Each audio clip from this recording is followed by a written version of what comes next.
시총 5천억 원 미만의 중소기업에 대해 낱낱이 파헤쳐 보겠습니다. 한국 IR협의회 리서치센터 연구위원들이 직접 쓴 리포트로 기업의 가치를 분석해 보는 시간인데요. 먼저 김경민 연구위원 그리고 김지은 연구위원과 함께 하겠습니다. 두 분 안녕하세요. 안녕하십니까. 네. 한 달 동안 잘 지내셨죠, 연구위원님? 네, 잘 지냈습니다. 네, 오늘 이제 알아볼 기업이 알서포트입니다. 제가 알기로는 네, 이 코로나 이후로 코로나가 심했을 때 시장에서 원격 지원 수혜주로 좀 많은 관심을 받았던 기업인 걸로 알고 있는데 자세하게 설명 먼저 부탁드릴게요. 네, 알겠습니다. 알서포트는 2001년도에 창립이 되었고요. 창사 이래로 계속 원격 지원 그리고 원격 제어 소프트웨어 연구 개발에 집중했던 기업입니다. 최근에는 화상회의 등 다양한 신제품 출시를 통해서 국내외로 사업 역량을 지속적으로 확대하고 있습니다. 한국 상장 기업 중에는 알서포트 외에도 다양한 소프트웨어 기업들이 있습니다.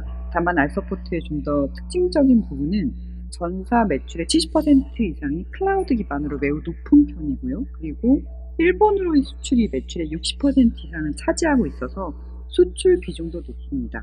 올해 또 코스닥 라이징 스타 기업으로 선정된 기업이기도 합니다.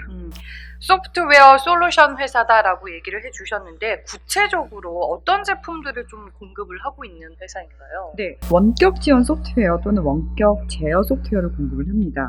물리적으로 떨어진 사람이나 장비를 연결해서 문제를 해결하는 쪽에 많이 포커스가 되어 있고요. 각 소프트웨어는 기능적 특성에 따라서 원격 제어, 원격 지원 또는 협업 부문 이렇게 구분이 됩니다. 보통 특정한 상황에서 문제를 해결해야 될 때 일단 앱을 깔아야 되거나 프로그램을 먼저 인스톨해야 되는 경우가 많거든요. 그런데 알서포트 제품의 특징은 이 문제를 해결해야 되는 당사자가 굳이 프로그램을 별도로 깔지 않더라도 원격 제어를 받거나 커뮤니케이션을 할 수가 있습니다. 예를 들어서 저희가 알서포트 기업 분석 자료를 작성하기 위해서 기업하고 화상회의를 했거든요. 예전 같았으면 화상회의 할 때 제가 이제 줌이나 웹엑스로 방을 만들고 저희 쪽에도 웹엑스 프로그램이 깔려야 되고 상대방에도 깔려 있어야 되잖아요. 그런데 알서포트 측에서 제시하는 화상회의 프로그램을 사용을 했거든요. 그런데 저희가 그 프로그램 일부러 깔지 않고요.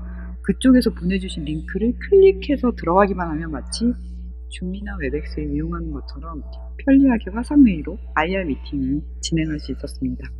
뭐 원격 제어, 원격 지원 말씀을 해주셨는데 저도 이제 컴퓨터가 고장이 났었을 때 네, 제가 직접 삼성 서비스 센터로 가지 않으면 네, 그 기사님하고 전화로 삼성에 무슨 관련된 앱을 컴퓨터에 깔아서 그분이 뭐 막 이렇게 해줬었던 걸 기억하거든요. 네.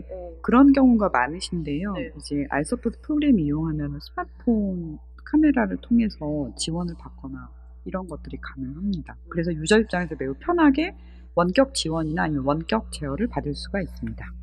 원격 제어, 원격 지원, 협업 부문으로 이제 사업이 구분된다라고 말씀해 주셨는데 매출 비중은 어떻게 구성이 되어 있어요? 네, 올해 상반기 기준으로는 원격 제어가 141억 정도 되고 있고요. 원격 지원 쪽이 107억 해서 양쪽 매출이 비슷한 편이고요.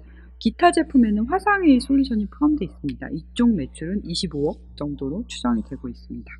네. 그러면 이제 매출 비중을 기반으로 투자 포인트를 우리가 짐작해 볼 수 있는 거 어떤 것들이 있을까요? 네, 우선 첫 번째로는 비대면 수혜주입니다. 일단 무역 분쟁이나 코로나 발발 때문에 업무 환경의 불확실성 자체가 매우 커졌고요. 특히 이제 외근을 다니시거나 출장을 다니시는 분들이 갑자기 본사나 또는 관련 부서의 지원을 받아야 되는 경우가 좀 많아졌습니다. 그래서 그런 발생 빈도가 높아진 원격 지원 수혜주다라고 말씀드릴 수 있을 것 같고요. 예전에는 이런 종류의 원격 지원을 주로 정산부서 또는 IT 담당 부서에 계신 분들만 필요로 했는데 요즘은 본사나 아니면 영업점에서 실제 업무 관련된 실무자분들도 이런 기능을 필요로 하는 경우가 많습니다. 그래서 알서포트는 이러한 환경 변화에 따라서 클라우드 기반뿐만이 아니라 웹 기반으로 커뮤니케이션 솔루션 제품군을 확대하기도 했고요. 두 번째 투자 포인트는 국내 대기업이나 아니면 해외 매출이 많다는 점입니다.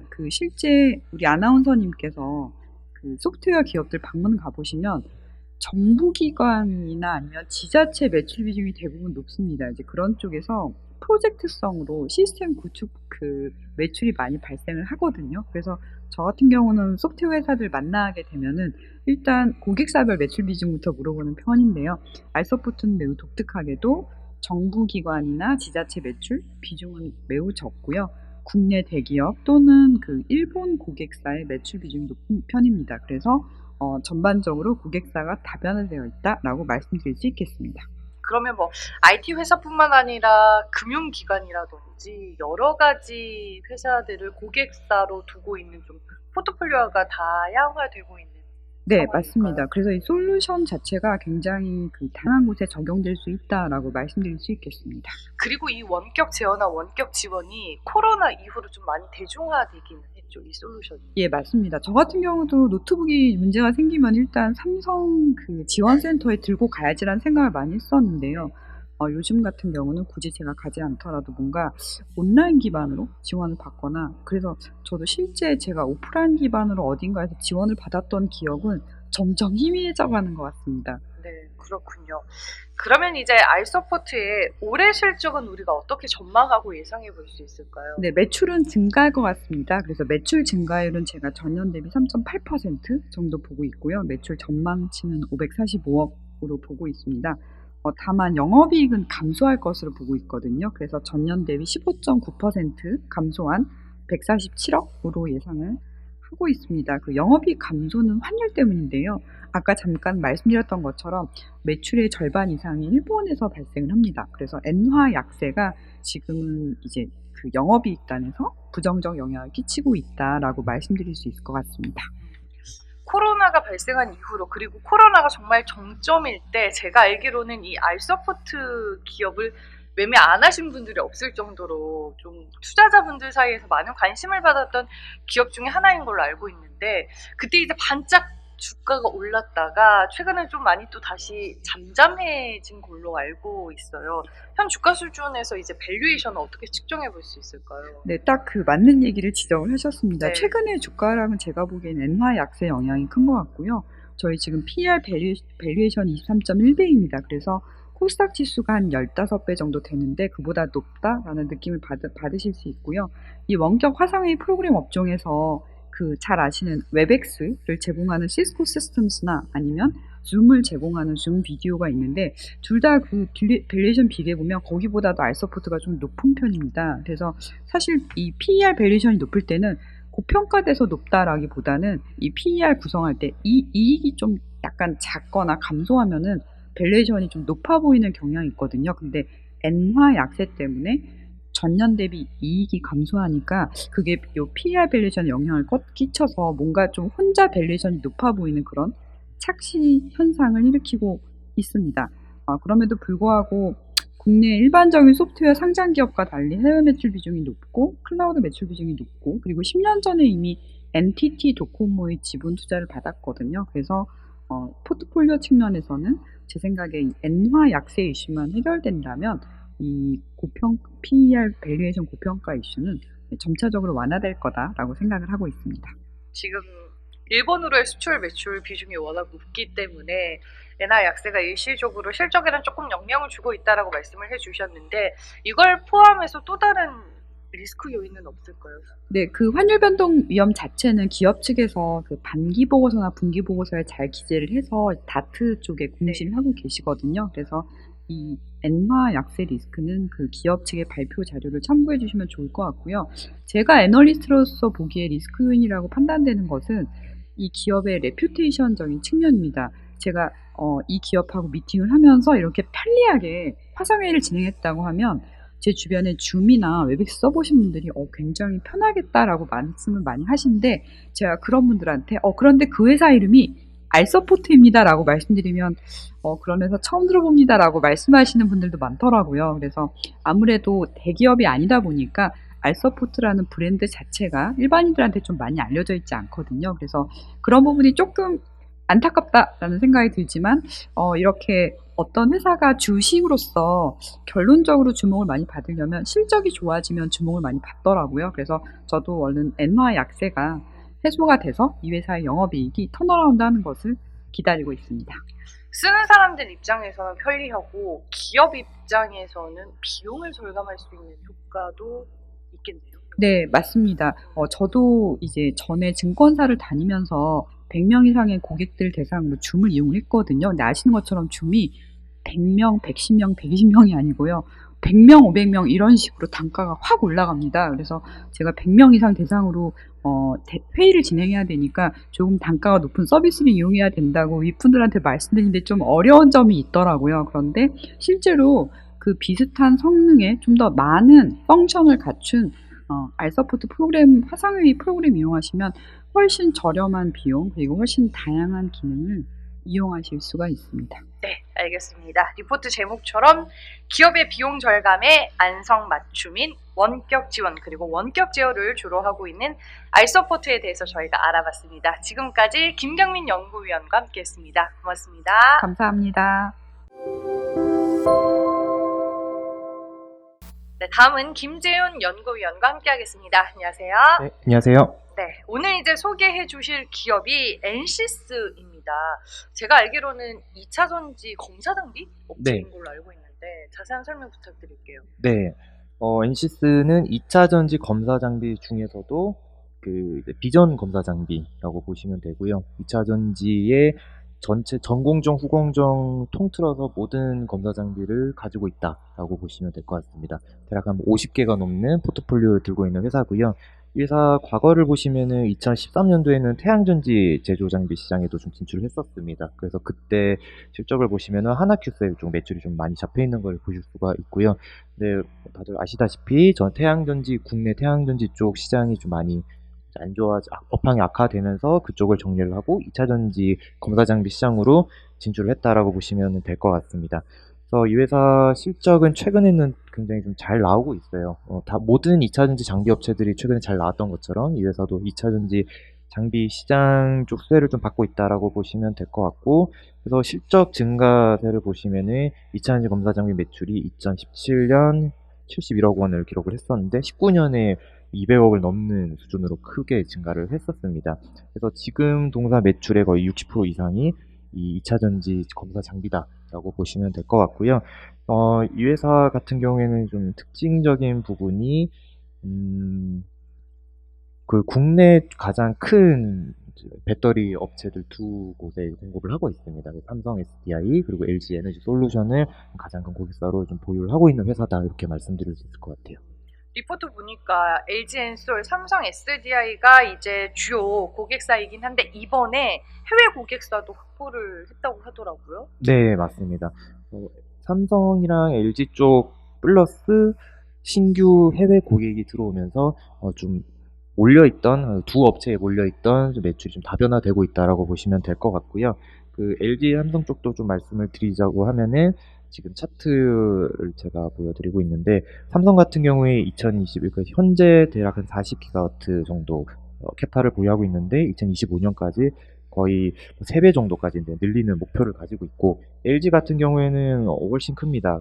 거의 2025년까지 거의 520기가와트까지 늘리겠다라고 발표를 한 상황이기 때문에, 사실 이 엔시스뿐만 아니라 거의 대부분의 2차 전지 장비 업체들이 이러한 투자를 좀 기다리고 있는 상황이고 지금 이미 수혜를 받고 있는 상황이라서 이 부분 주목하시면 될 것 같고요. 그리고 해외 업체 같은 경우에도 굉장히 좀 공격적인 투자가 진행이 되고 있습니다. 이 회사가 수주한 회사가 이 중에 들어있을 수도 있고 없을 수도 있겠지만, 그 해외 업체 쪽에서도 굉장히 투자가 활발하게 진행되고 있다, 그 수혜를 받을 수 있다라고 보시면 될 것 같아요. 그래서 조금 더 자세히 말씀을 드리자고 하면은, 그러면 얼마만큼의 수치로 봤을 땐 어느 정도 수혜를 받을 수 있을까 살펴보면은, 앞서 말씀드린 정도로 이제 2025년까지 증설을 하게 되면 대략 셀 업체들이 제조 설비 캐파는 1기가와트당 대략 500억 원 정도가 들어갑니다. 그러면 검사 장비를 여기서 나눠보면은 15에서 20억 원 정도로 추정이 되고요. 그러면 검사 장비, 특히 LG 에너지 솔루션 그리고 삼성 SDI에 추가적으로 들어갈 수 있는 이 시장은 대략 2,500억 원 정도 단순 계산을 해봤을 때 나오게 되고, 물론 당연히 엔시스가 이 시장을 다 들어갈 수는 없죠. 네. 그렇지만 이 정도의 좀 큰 시장이 좀 열려 있다라고 좀 보면 될 것 같아요. 네, 시장 규모에 대해서도 얘기를 해주셨습니다. 그리고 이제 올해 4월에 2차 전지 후공정 장비 기업인 이 갑진? 네. 갑진에 대해 투자를 했다고 하던데 네. 왜죠 그거는? 갑진 같은 경우에는 이 충방전 장비 업체이고요. 충방전 장비가 네. 뭐예요? 충방전 장비라고 하면은 이제 2차 전지를 만들 때 전공정이 있고 후공정이 있으면은 마지막 단에서 이 배터리를 일단 만든 다음에 충전과 방전을 반복하면서 배터리의 성질을 만들어 주는 공정이 있습니다. 가장 마지막 단계에 진행이 되는 공정이고, 어, 이거를 하는 국내 가장 유명한 회사가 그 원익PNE, 네, 그리고 에이프로 이렇게 상장사 두 개와 함께 갑진이 빅3라고 보시면 될 것 같아요. 그래서 갑진이라는 회사는 이제 비상장이지만 일단 기업 가치는 좀 크게 받고 있는 회사고, 여기에 유상증자로 100억 원 정도를 투자를 했습니다. 올해 4월 5일에 투자를 했고, 향후에 갑진 같은 경우에도 상장을 좀 목표로 좀 준비를 하고 있기 때문에, 상장을 할 수도 네, 있어요? 맞습니다. 그러면은 대략 한 2, 3년 정도 뒤에 목표로 하고 있기 때문에 이 엔시스가 보유하고 있는 지분 가치도 좀 부각이 될 수 있을 것 같고요. 그리고 그걸 떠나서 일단 갑진이 2022년 상반기에 그 충방전 장비를 노르웨이 모로우라는 업체로부터 턴키로 수주를 했습니다. 이제 아까 좀 몇 분 전에 말씀드린 그 차트에 보시면 해외 업체 모로우가 또 있거든요. 그래서 그것도 참고하시면 될 것 같고, 이 모로우의 턴키 수주를 하면서 갑진이 충방전 장비다 보니까 여기에 포메이션 장비가 또 같이 들어가는데 이걸 엔시스에게 다시 발주를 줍니다. 그러니까 시너지 효과를 얻을 수 있다라고 보시면 될 것 같고요. 그래서 갑진이 또 다른 곳에 들어갈 때 엔시스가 같이 들어가는 그런 시너지 효과를 또 누릴 수가 있고, 그 반대가 될 수도 있고요. 그리고 엔시스 같은 경우에 LG랑 삼성 쪽을 주력을 하고 있다 말씀드렸는데, 그래서 SK는 지금 안 하고 있는 상황이거든요. 네. 근데 갑진은 또 SK의 충방전 시스템의 아주 중요한 벤더 중 하나입니다.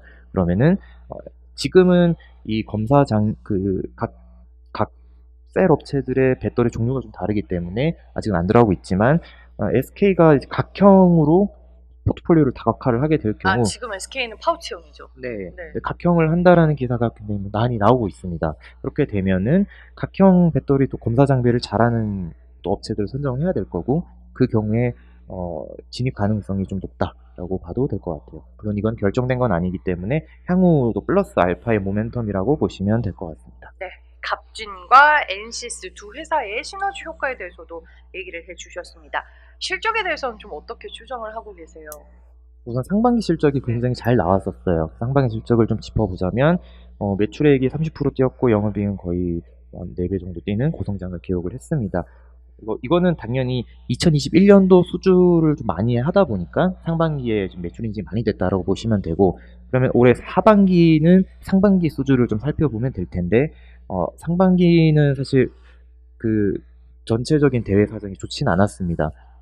글로벌 경기 침체, 이런 대외 불확실성 확대, 이런 좀 안 좋은 일들이 좀 많다 보니 고객사 투자가 좀 지연되는 모습을 보였고요. 그래서 신규 수주를 아예 못한 건 아니고 대략 257억 원 정도 달성을 했습니다. 그러면 이걸 대충 계산을 해보면 올해 연간은 작년이랑 비슷한 규모 신규 수주가 될 거고요. 그렇다고 하면은 실적 같은 경우에는 올해는 430억 원 매출, 그래서 그냥 작년이랑 유사한 정도는 달성 가능하다. 하지만 성장은 내년부터 좀 본격적으로 될 수 있다라고 저는 보고 있습니다. 아까 해외 쪽 수주도 말씀을 드렸는데, 최근에 달러가 워낙 강세다 보니까 생각했던 것보다 금액은 좀 더 크게 붙을 수 있을 것 같고요. 그리고 사실 국내 고객사들에게 수주를 받아도 공장은 또 해외에 있기 때문에 그쪽으로도 좀 수혜를 받을 수 있을 것 같아요. 그래서 2023년 같은 경우에는 기존 고객사 삼성, LG 쪽 수주 계속 나오고 있고, 해외 신규 고객사 매출도 계속 신규로 반영이 될 거고, 감안하면은 매출액가 700억 원 정도, 굉장히 좀 크게 뛰어오르는 걸로 전 추정을 하고 있습니다만, 이 정도는 무난히 달성을 할 수 있을 것 같아요. 그리고 해외 고객사 같은 경우에는 마진이 좋습니다. 네. 국내 업체 같은 경우에는 계속 단가 압력이 좀 있긴 한데, 해외 쪽은 이익률이 굉장히 높기 때문에 그런 걸 감안하면은 영업이익도 130억 원 정도는 달성 무난하다, 이렇게 보고 있습니다. 밸류에이션에 대해서는 어떻게 보고 계세요? 실적은 내년에 좀 기대가 되는 거기 때문에 올해로 따지면은 그렇게 막 싸 보이진 않아요. 지금 올해 예상 기준으로 25배, PR 25배 정도이고요. 근데 또 이것도 싸다라고 생각을 하는 분들도 있을 수 있어요. 왜냐면은 2차전 장비 업체도 워낙 좀 비싸게 받고 맞아요. 있기 때문에 네. 지금 저도 계산해보니 거의 47배 정도 나오더라고요. 그런 걸 감안하면은 지금 제가 볼 때는 한 적정 정도, 올해까지는 일단 적정 밸류에이션이다라고 보고 있습니다. 왜냐하면 다른 장비 업체들과 달리 NCS는 아직까지는 신규 고객이 확보가 되긴 하지만 아직까지는 이제 두 회사에 좀 집중이 되어 있는 구조이기 때문에 조금 더 그 실적에 대한 불확실성이 조금 더 클 수 있기 때문에 그런 점은 감안을 해야 될 것 같고요. 어쨌거나 2023년도 기준으로 해보면은 PR이 한 12~13배 정도까지 떨어지거든요. 그러면은 성장성을 감안했을 때 밸류에이션은 내년도에 보면은 좀 매력적이게 보이지 않을까라는 관점입니다. NCS가 이제 2차 전지 검사 장비 업체잖아요. 소재와는 또 다를 것 같아요. 왜냐하면 고객사의 뭐 투자 규모라든지 일정이 상당히 중요할 것 같고, 검사 장비 이쪽은 뭐 반도체도 마찬가지겠지만 한번 이제 쫙 깔고 나면은 다음 사이클까지 또 텀이 길다 뭐 이런 얘기들도 있는데 네. 이게 혹시나 리스크 요인이 되진 않을지. 리스크 요인이 될 수 있습니다. 네. 네, 그 부분에 대해서는 또 새로운 2차 전지도 계속 새로운 기술이 발전을 하고 있잖아요. 지금 가장 크게 기대를 하고 있고 뭔가 게임 체인저가 될 수 있는 거는 전고체 배터리가 될 거고, 지금 전고체 배터리 쪽 회사도 장비 개발 중에 있고요. 뭐 단독으로 개발한 건 당연히 아니고 전고체 배터리를 개발 중에 셀업체와 같이 그쪽이랑 같이 연계해서 또 개발을 하고 있는 거기 때문에 그렇게 되면은 기존 장비를 또 대체하는 수요가 또 있을 겁니다. 그렇게 보면 굉장히 오랜 시간 수혜는 좀 받을 수 있겠다라는 판단은 들고요. 말씀해 주신 김에 또 다른 리스크 요인도 좀 말씀드려야 될 것 같긴 해요. 네. 그 2차 전지 소재 업체나 이런 업체들과 좀 달리 검사 장비 업체 같은 경우는 신규 플레이어들이 지금 계속 들어오는 상황입니다.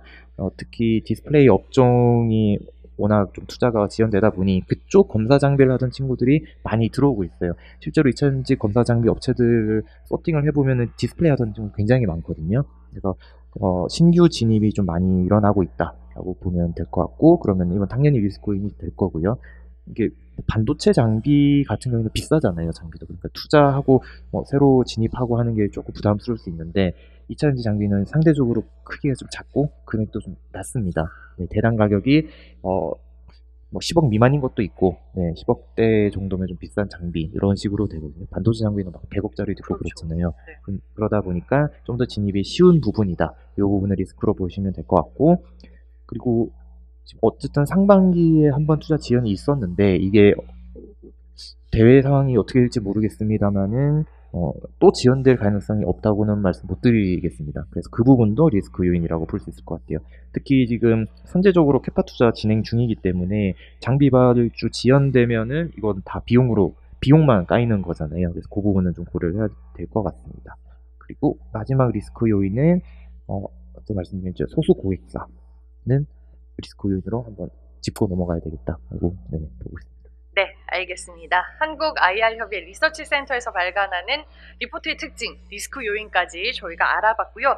김재현 연구위원과는 2차 전지 전 공정을 아우르는 비전 검사 장비 기업 NCS에 대해서 살펴봤습니다. 오늘 말씀 고맙습니다. 감사합니다.